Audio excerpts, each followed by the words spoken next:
woke up naturally for once and enjoyed my chance to sleep in. Is this what it feels like to be rested? Why doesn't this happen every day? With a wide yawn, I pulled my arms over my head to stretch, then threw back my comforter and hop out of bed. My tablet flashes with a notification. I have an email. Curious, I open up the email and read it. It's from Dashu. They're hosting a promotional photo shoot and networking event tomorrow right before XZ's big concert. So I don't actually know what this is supposed to be a reference to offhand.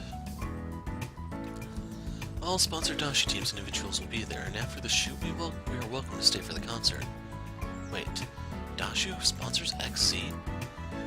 Guess I shouldn't be surprised. Dashu might be breaking into the world of mecha, but they're a huge name in the sports and entertainment industry. Still, XZ is a supremely popular pop star whose shows get sold out within minutes. There's no way I'm passing up an opportunity.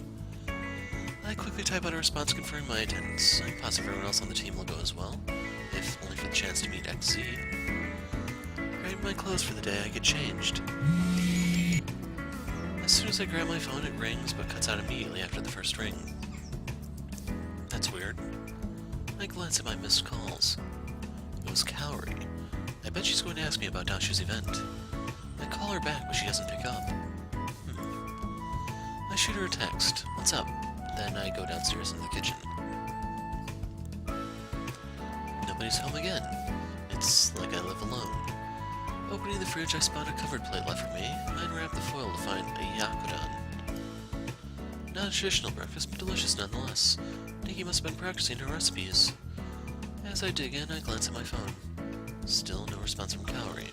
I'm starting to get a little concerned. She wouldn't call if she didn't have a good reason, so why isn't she responding? My heart drops as my mind wanders to the worst possible scenarios. She must be hurt and trying to call for help. Is she unconscious? There's no other reason she'd be acting this way. As the theories race in my mind, I take a deep breath to clear my head. I'm overreacting. It's probably nothing. But what if it's something? Still, she'd most likely be at her dorm right now, and campus is not far away. I could double check to make sure everything's okay. Let's head on over. I need to do a few things on campus, so I'll just stop by while I'm there. No big deal, right? I grab my keys and head to Ace. After a short drive, I arrive at the academy. I recall the building Kaori led me to when she was not quite feeling herself. I follow a group of girls in the building and I'm about to join them at the elevator when a voice stops me. Excuse me, may I help you? It's the front desk agent for the dorm. This is an all-girls dorm, so it makes sense that I get stopped. I'm here to check up on my teammate. Hi, I'm on gear team Ace 204911. I'm here to meet with my teammate. Of course, I just need to see your student ID. I provide the proper identification. Thanks, just one moment.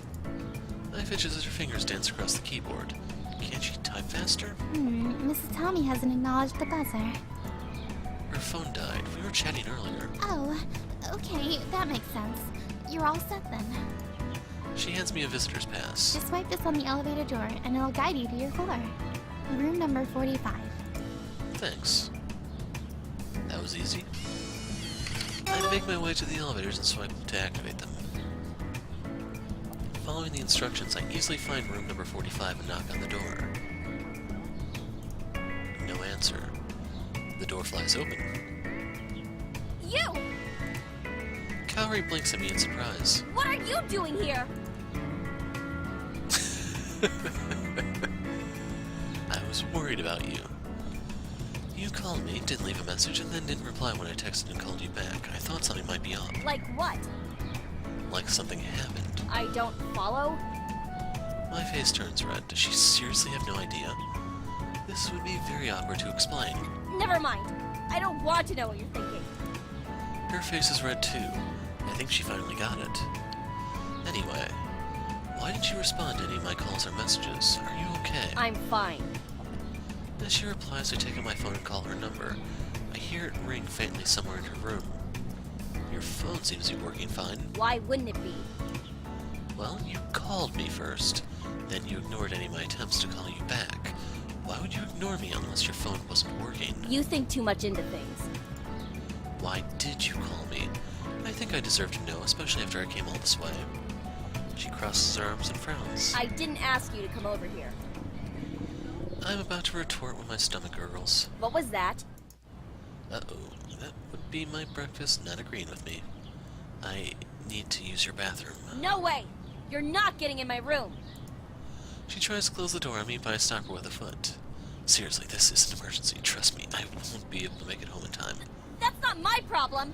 Kaori, what is it this time? I turn towards the voice behind me. A girl wearing shorts and a tank top stands in the hallway, her hands on her hips.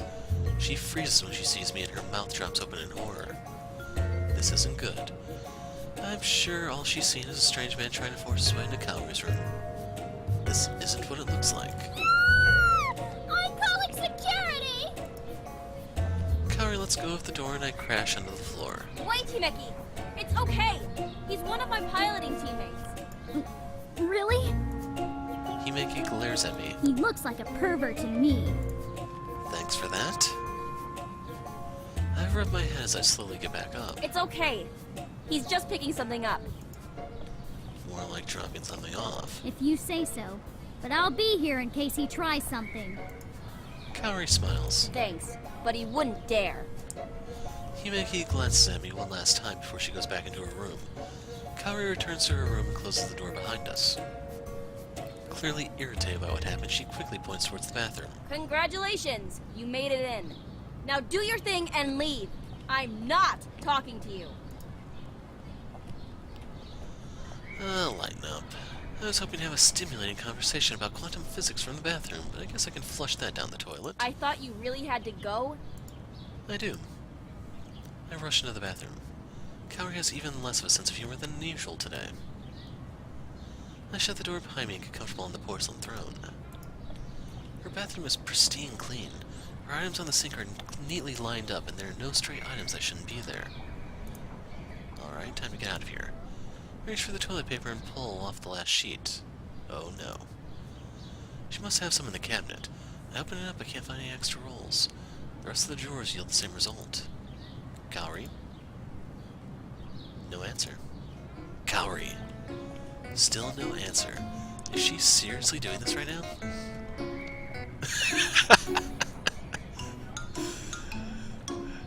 Kaori? Third time's the charm? Kaori. Guess not.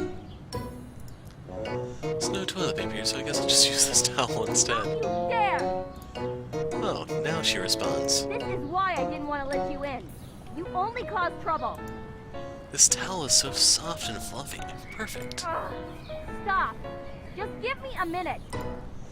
Sufficiently riled, I hear Kaori open what I assume is a closet in the distance.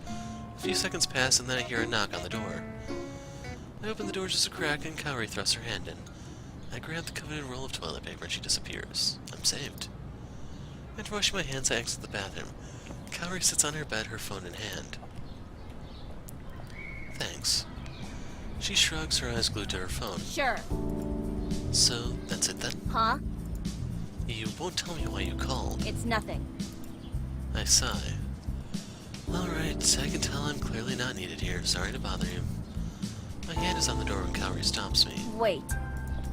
I pause, she puts down her phone. Can I ask you something? Sure. She goes quiet and stares at her lap. Did she change her mind? I've been looking at different exchange programs and postgraduate opportunities in North America. More specifically, in the States. I was just curious about how things are over there. Maybe it'd be worth exploring those options? Just keep in mind the country is broke.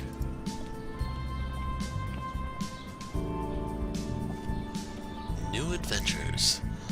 I'd recommend it. Change is always a bit daunting in the beginning, but you'll end up meeting some amazing people and having invaluable experiences. Kaori nods. I see. Thanks for your input. No problem. Was that everything? Yeah. Sorry. That's why I called earlier.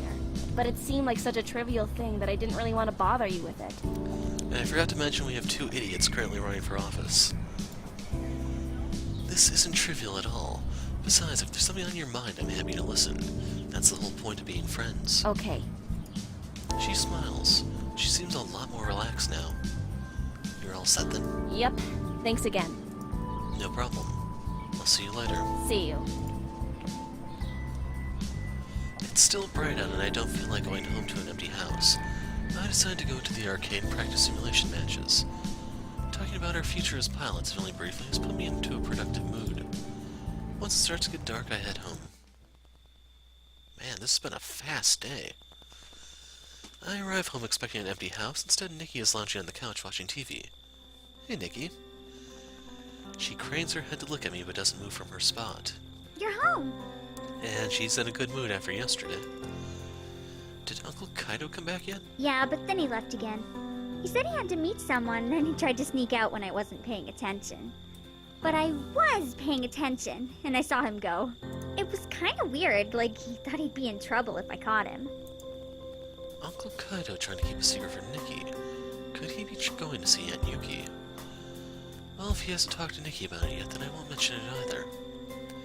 So how was your day at the cafe? Nikki groans and slinks further into the couch. Oh my god, I think my arms are gonna fall off. They had me washing dishes, and while I'm so happy that Uncle Kaito's restaurant is booming, if I have to wash another plate again today, I will scream. So what does that mean for dinner tonight? You mean after dinner tonight, right? What? You'll scream if you wash another plate again after we have dinner. Nikki pauses, then bursts out laughing. Dinner? That's funny. You're on your own tonight, mister. But what will I eat? She half-heartedly reaches towards the end table, but drops her arms when they don't reach and points instead. The takeout menus are over there. Knock yourself out. Wow, you couldn't even reach over to grab one? Your laziness knows no bounds. Says the guy who woke up at noon today. It was before noon, thank you very much. So, are you going back tomorrow then? She shakes her head. Nope. You've quit already. No, silly. I'm just not scheduled to work tomorrow. Today was exhausting, but it was still cool to be in the kitchen. And I was only on dish duty because I'm new. I know it won't be long before I'm prepping meals with the rest of the chefs. What are you going to do instead? I'll watch XZ's concert on TV. She sighs wistfully. I bet he's even dreamier in person. I'll let you know if that's true. Nikki gives me a skeptical look. Did you just say what I think you said? If you thought I said I'm going to be at the concert, then yes. She stares at me, then snorts. Yeah, right. Those tickets were sold out as soon as they went on sale. I didn't say I had a ticket. I said I'm going to the concert. How would you be able to get in without a ticket? When you're a pilot, you make all sorts of connections. Like the ones who sponsor your team and this concert. Wait, Dashu is sponsoring this concert? Nikki's mouth drops open and her eyes grow wide with hope. You're going to the concert? She hops over the couch and grabs my arm. Please tell me you can bring your adorable and totally deserving little sister.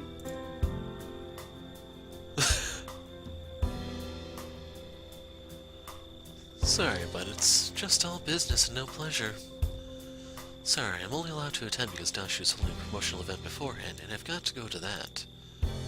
It's a concert, but I've still got to work. Nikki looks disappointed but nods. I see. Look, I'm sorry I can't take you, but I'll get you an autograph, okay? She perks up. You promise? I promise. And you'll make it out to Nikki? Probably. Good enough.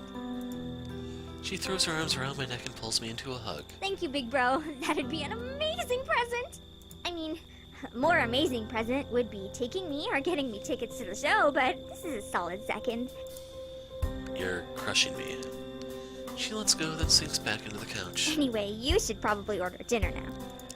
Why? I'm hungry, and I'm not cooking. My stomach growls in response. I guess I'm hungry too. I go check out the takeout menus.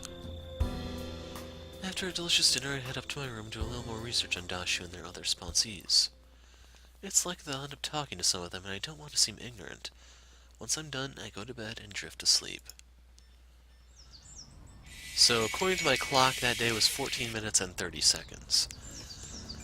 I don't consider that long enough to be a video, so let's keep going. Good news, right? The sound of my alarm wakes me up. With a wide yawn, I push myself out of bed. A small part wishes I could have slept in again, but that part is silenced by the rest of me who is pumped for the big concert. I swap through different outfits and spend a little more time on my appearance, It's important that I make a good first impression, as I'm not only representing myself and my team, but I'm representing Ace Academy too. Once satisfied, I check my email for the location of the event. It's hosted at the Isakaze Concert Hall. The sponsorship networking event is at the club next door. I head downstairs expecting to see a heartbroken Nikki, but to my surprise, Uncle Kaido greets me from the couch, a piece of toast hanging from his mouth. Hey, bud, excited for sure? Yes, I am excited. What?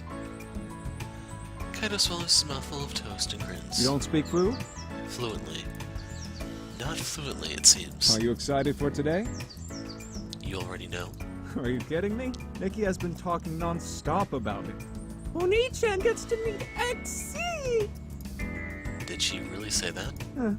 Close enough. We laugh. Speaking of which, She's hanging out with some friends. They're going to watch the concert together, but have to prep first. I don't really understand what that means. you don't want to know either. Neither do I. I check the time. Not enough time to make breakfast. Here, Uncle Kaido offers me his extra toast. I know that face all too well. There have been many a morning where I had to go hungry, and I can't subject my nephew to that kind of life. That's morbid. He laughs. I have a rare day off and can afford to make another. I grin and accept his offering. Thanks. Have a good day. So do they not have a toaster, or...?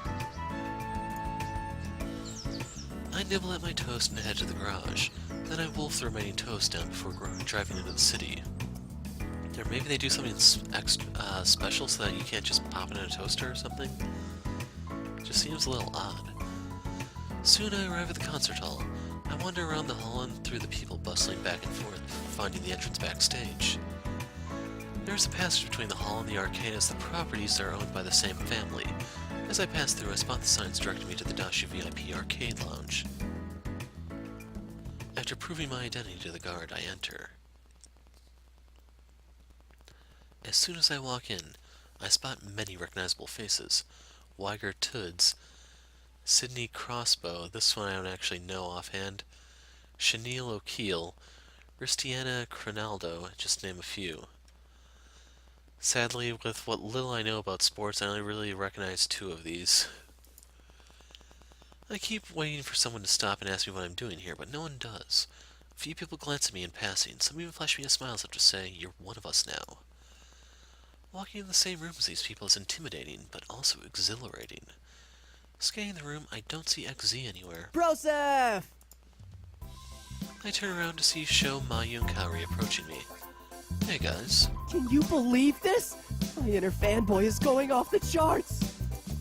Kaori shrugs. I don't see what the big fuss is. She sounds different than normal here.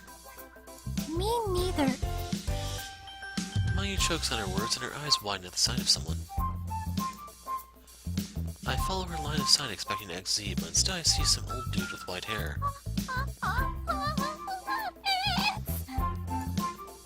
Breathe, Mayu. She takes a deep breath. It's Reboot von Beethoven! Who's that? Who's that? If looks could kill, Sho would already be on the ground bleeding. Huh? As Sho cowers, Mayu crosses her eyes and sets her jaw determinedly. Then, with shaking legs, she walks toward the man. Well, then. Kaori blinks in surprise. I doubt any of us imagined Mayu was capable of something so terrifying. Mayu stalks closer to Reboot, but as soon as his attention lands on her, she becomes rooted to the ground. Uh-oh. He waits patiently for her, watching her curiously. She remains frozen, so he smiles and pats her on the head, then resumes his journey to the buffet tables. After Mayu's internal systems reboot, she hops back to us with starstruck eyes. He touched me. Phrasing. You might want to think about what you just said and then try again. Sho and Kaori nod in agreement while Mayu's cheeks flush. That's not what I meant! It's Reboot von Beethoven, the greatest classical composer to exist since the original! Seriously? That's his tagline? Hello, beautiful people. Valerie's all smiles as she approaches. She throws an arm about me and Kaori, much to Kaori's dismay. What's with all the excitement? Mayu just met Beethoven. You mean the Ludwig von Beethoven? I can't tell if she's being sarcastic or not. No, reboot. Mayu nods happily. Ooh, he's the greatest classical composer to exist since the original. Seriously? Mayu bursts out laughing and Valerie joins in. Their laugh is contagious and soon we've all joined in. When we finally catch our breaths, Kaori looks around. Where's Yuuna? Not sure. She might be busy handling logistics and stuff. I didn't think she'd show up at all, to be honest. That makes sense, actually. A man in a dashu hat interrupts us. Hey, are you guys from Ace Academy? Yes. He checks off a name on his clipboard. You're up for the photo shoot. Please, come with me. We look at each other, then shrug and follow him. He leads us to a secluded area behind a wall of curtains. There's a station already set up on a stage with a backdrop and lighting equipment. A man with a tied-back ponytail barks directions at the models, his camera at the ready. Yuuna stands to the side and studies the clipboard in her hand. As our manager, I guess part of her job is coordinating any events we attend. I hope she doesn't have to work the whole time. Hey, Yuuna. She glances over at us and grins. You're here! Sorry I haven't had a chance to say hi. Are you helping with the whole event? No, I've just been getting our team affairs in order. You guys are doing okay? We all nod. Great! Well, they want a team photo of all of us. I've already worked it out with our photographer. We're going to be here. She leads us to the stage where the photographer is waiting. He directs us into a normal group stance with bright smiles. The shutter clicks constantly as he captures us from different angles. Perfect. Excellent. Very nice. Once he gets the takes he needs, Sho wants to take a cool photo. With the photographer's permission, we hold action poses trying to look as badass as possible. This is pretty fun. Now we need a solo model from the team. While I work on setup, Yuuna, please coordinate who will be your swimsuit model. Sho. A swimsuit? The photographer sighs impatiently. Yes! It'll be used for our upcoming catalog, The Taste of Summer.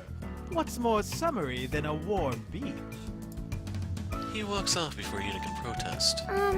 Did you guys hear that? We nod. Who should do it? I vote Sho. Agreed. Yes. Of course. Mm-hmm. No one misses a beat. Sho looks shocked. Yeah, what? Are you guys serious? Why are you all agreeing so quickly? Yuuna flags down the photographer. We've made a decision. Don't assume I'm just gonna do it. Kaori gives Sho a good knocking. What was that for? You were obviously hoping one of us would do it instead. Pervert! Sho frowns but doesn't deny it. Rosif, how could you do this to me? It was either you or me, bruh. The photography gives Sho a once-over. Really? Him? Hey, what's that supposed to mean? He forms his fingers into a box to frame Sho's face. I can see the campaign. Even if you look like this, there's still hope with Dashu by your side. Wow, they're going there. I like it. I resent that. Come on. He whisks Sho into the changing room. I will get my vengeance! In this life or the next. His voice fades away into the distance. That turned out better than I could have hoped for. Once in front of the camera, Sho is surprisingly impressive. He's doing a great job. Yeah. I knew he had it in him. We all cheer him on. Some other women in the crowd hear our cries and watch Sho with interest, which only encourages him. At this rate, his photos will turn out better than ever. Afterwards, he changes back into his regular clothes and rejoins us. Whew! That went better than expected. Thank you very much. We have everything we need. You're welcome.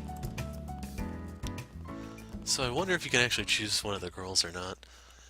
We exit out of the photo area and back into the main lounge. What do you guys want to do now? Valerie lets out a loud squeal. Look! She points to none other than XZ, who is steadily walking towards us. He's a lot taller in person and a lot cooler. I have to admit, Nikki was right. He is more attractive in person. XZ! That would be me. He grins charmingly. I don't believe we've met. You knew? I doubt I would have forgotten such stunning visions such as yourselves. Oh, stop it. Each girl turns a bright shade of red, including Kaori. They shoot him nervous glances of elation and awe. Even Valerie has lost her cool. With all of them speechless, XZ looks at Sho, who's equally smitten. XZ grins understandingly. Of course, he must be used to this. Finally, his gaze lands on me. Hi. We're from Ace Academy. Dashu is sponsoring our team. Ace Academy? That means you guys are pilots. His face lights up and seems genuinely impressed.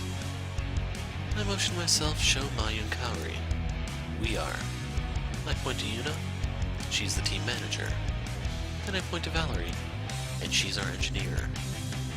XZ winks and gives us a thumbs up. That's hardcore, man. I always wanted to be a pilot. What a cool job.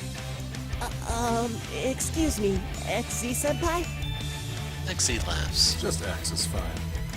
Oh, okay. Excuse me, X-senpai. Do you think we can get a photo, please? Yeah, me too.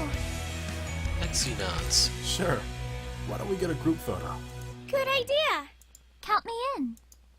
Kaori nods with a smile. X motions to a nearby Dashu employee. As we get into place, each of us surreptitiously trying to stand right beside XZ, the photographer comes out from behind the curtains, his camera at the ready. Everyone say Z! We say Z in unison and have a good laugh as the photo is taken. Excellent! I'll make sure to have these emailed to you all. Thank you. And thank you, Mr. Z. X smiles. You guys are too formal. Kick back and have some fun. We're gonna be rocking out soon enough. That's right. A man in a suit comes over and whispers in XZ's ear. Time for warm-ups and stage prep. You're coming to the show, right? Of course. I wouldn't miss it for the world. Good. I'll be looking for you. After flashing us one last thumbs up, he walks towards his manager. We're all still giddy from our encounter with him. He's nice. Yeah. Valerie sighs dreamily and Yuuna nods. I don't know about you guys, but all this excitement has made me hungry. We can't leave this event until we've checked out the buffet. Sho eyes the majestic spread as the team murmurs their agreement. You guys go ahead. I'll catch up to you in just a sec. I rush after XZ. My promise to Nikki at the front of my mind. Excuse me, XZ. He turns and smiles when he sees me. Hey, man. What's up? I was wondering if I could get an autograph. Of course. He waits with an expectant smile. Right, pen and paper. I pat down my pockets but come back empty-handed. Oh crap, don't tell me this is happening right now. There isn't anything lying around I could use either. Z! We need you! Sure. He scratches the back of his head. I can't believe I'm going to fail like this. I'm sorry, I don't have a pen or paper on me. You're busy and I don't want to keep you. I'm sure my sister will understand. Sister? Yeah, my younger sister found out I was coming here and she asked me to get a signature. He nods knowingly. In that case. So he takes off his necklace and offers it to me. Are you sure? I blink at him.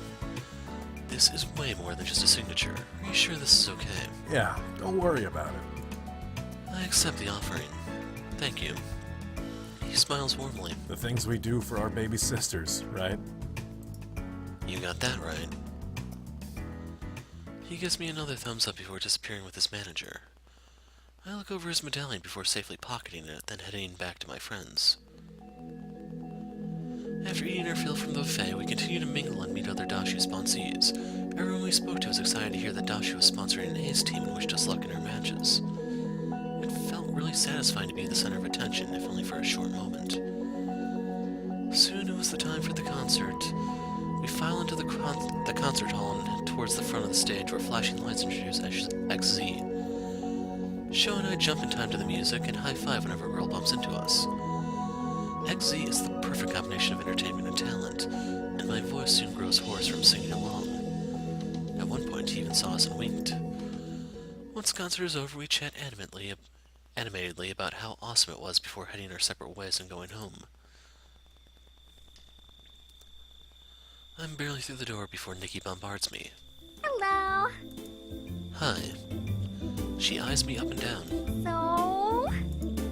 So what? Quit stalling. The autograph? I didn't get an autograph. I didn't have any paper, so I couldn't get you an autograph.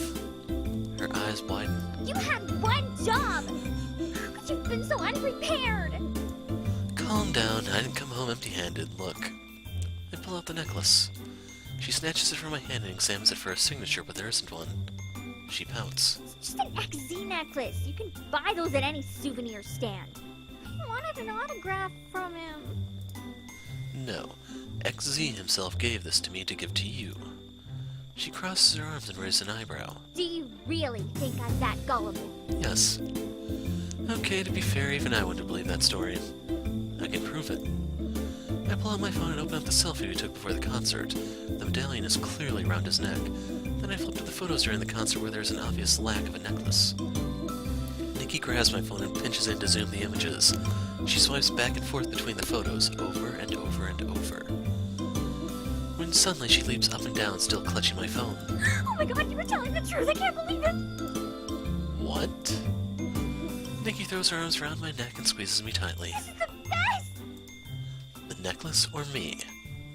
She plants a kiss on my cheeks before letting go, then slips the necklace over her head. I'm never taking this off. That's gross.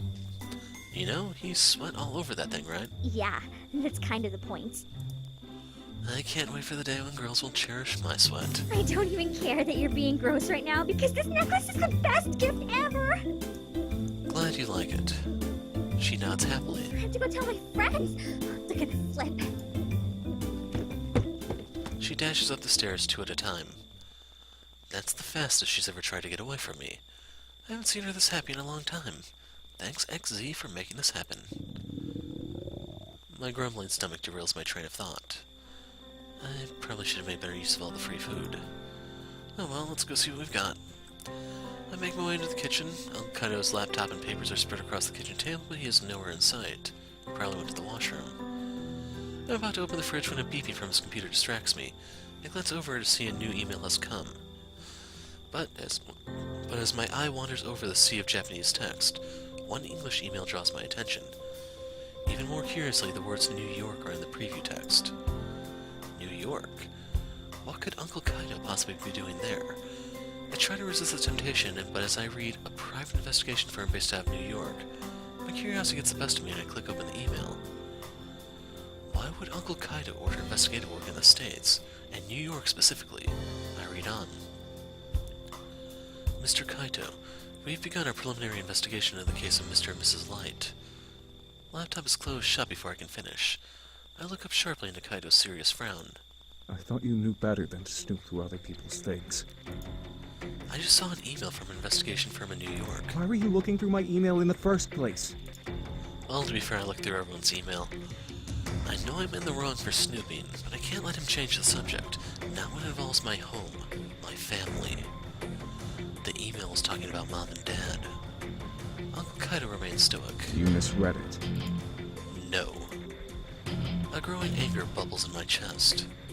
I don't care if you have secrets. I even understood when you tried to hide the truth about Aunt Yuki, but I will not allow you to keep secrets from me when it involves my parents. There is no trace of a smile on Uncle Kaido's face, and his dark eyes are unusually grim. I search his face, looking for a spark of my goofy, mellow uncle, but he is a mask of stony silence. What do you know? What aren't you telling me? After a long pause, he finally speaks. There are some things you are better off not knowing. Try me. I have a right to know what happened to my parents. Uncle Kaido's expression doesn't change, but a faint line of worry creases his brow. I soften my tone. I appreciate that you're trying to protect me, but whatever it says in that email, I can handle it. He looks hard at me and I stay silent as he ponders my words. Finally, he sighs and opens the laptop. After he pulls up the email, he slides the computer towards me. With bated breath, I read through the brief email. Mr. Kaito, we have begun our preliminary investigation in the case of Mr. and Mrs. Light, and we have found that the witness statements released during the conclusion of the case contrast greatly with the statements originally recorded by the investigating officers. Further investigation will continue. That's it. I can't hide the confusion from my voice. For now. I don't understand. It's common knowledge that witnesses are not always a reliable source. A lot of times they'll change their stories or misremember what they saw. It's not just the witness statements. Before the accident, your mom called me out of the blue with a very strange request. She wanted to make sure that if anything should happen to you or your dad, that I'd take care of you kids. We talked about custody when your parents first created their will, and we'd already decided that should your parents pass away, custody of you kids would go to me. I thought it was strange that she'd bring it up again, but I figured she might have gone into her update. She might have gone in to update her will and felt a little insecure. Of course, I assured her that I'd take care of you both. Then, a week later, your parents' accident happened. I tried to discreetly look into the accident on my own, but got nowhere. That's why I hired the private investigator. I racked my brain trying to remember the last few days before Mom and Dad's accident. Were they acting any different than usual? Dad was wrapping up the last few upgrades to my core, but we were both scrambling to finish updates on Eagle before school started. I understand why you wanted to keep this a secret. Uncle Kaido looks relieved. But now that I know about this investigation, I want to be kept in the loop. He nods. I suppose that's fair. Maybe I can help too. I mean, we did live in NYC, and I still have some contacts from CINY. Let's see what the PI comes back with, and we can go from there. If your parents were in danger, I don't want you to put your life at risk too. I nod reluctantly. Kaido suddenly looks uneasy. You aren't going to tell your sister about this, are you? No, she has enough to worry about. I shake my head. Our parents' death affected Nikki a lot more than it affected me. She puts on a smile and a brave face, but I can see when she's hurting inside. She's made a lot of progress these past couple of months, and I think she's finally begun to move on and be happy. We shouldn't rock the boat until we know for certain what happened to Mom and Dad wasn't an accident. Uncle Kaido grins in relief. I'm glad we're in agreement on this. Uncle Kaido gently shuts his laptop. I think that's enough excitement for one day. He grins jokingly at me. I need to get some work done before you decide to snoop through even more of my emails. That's my cue to head upstairs. As we part and I head into my room, I try to focus on my homework, but my mind is filled with unanswered questions about Mom and Dad. If this wasn't an accident, then what really happened? Why would anyone want to hurt them? Eventually, I get my work done and head to bed. Then I drift off into a fitful slumber.